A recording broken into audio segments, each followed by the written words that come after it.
ice. That's one of the Nordic runes, Isas. It's related with stillness, but also destruction, untamed, destructible force. It's also related with antimatter, kind of beginning of creation. So I think this is my favorite story about it. It's Isa, or Isas, translates to ice. There was something that Northmen been usually afraid of. Plus, if you're gonna look at this, how it's constructed, it's ISaTA2. Yeah, little word game. My name is Mikołaj. I'm coming from Poland. You can see, especially people from Poland, Ukraine, Belarus, you can easily recognize there is a little bit of this everlasting East European sadness somewhere at the back of the eye. It's contagious. It just happens. The sadness is showing up. People think you are always grumpy or angry. You just take reality a little bit different. Your ideas that are on the flat surface or on the screen or on the paper, they start looking completely different on the skin. And new possibilities are opening there. New ideas are coming kind of on the road, so many of those designs are changing and moving and evolving on their own. Tattoo itself is not just a two-dimensional form, it's not just the drawing on a flat surface. You operate always in between the drawing or painting and the sculpture. You need to take under consideration the body shape, the size, the placement, the motion, how tattoo gonna work with you, how it's gonna react, how it's gonna move, how it's gonna change.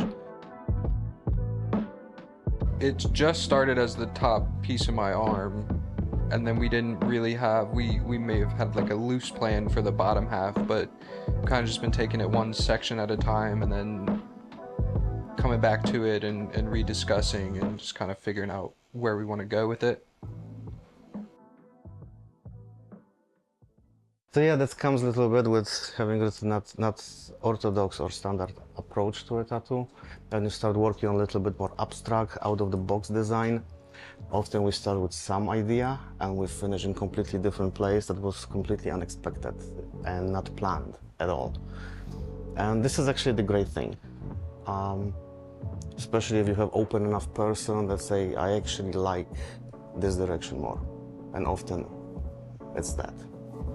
So yeah, each time it's gonna work different. Each time you're gonna discover something else, and you can play and build on it and build on it, and then get amazed and surprised.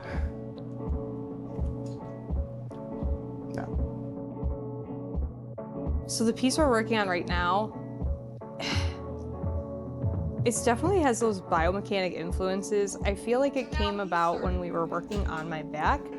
I don't want to necessarily say it's the same because it's definitely not. But I feel like as we were going through all of the bones throughout my back, you know, the spine, the rib cage, all of that, we started talking about what we wanted to work on next. And that's where this idea kind of came about. I know he had initially sent me 3 separate designs, I think. I really liked this one because I feel like it's sort of aligned with that same theme while still being different enough. So that's kind of where we landed. I can add to it. This basically incorporates 2 layers, where the first one is totally bioorganic. It's just organic element, which is abstract, and it's somehow based on, or is a kind of bone type sequence elements, or not, but there's a second element which is total graphic, which is on behind that, kind of under it, and this one is a lot more industrial. Mm-hmm. So the next step for this project, when we're gonna finish the shading and so on, will be to start adding colors and the hollow spaces between the organic and the industrial to light it up from the inside.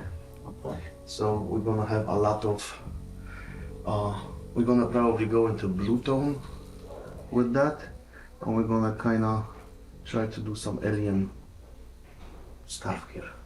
We'll see. Well, those projects tend to evolve on their own. They are changing as the new ideas are coming. You start to see more and more. So sometimes the plan you're starting up with is finishing with something totally different.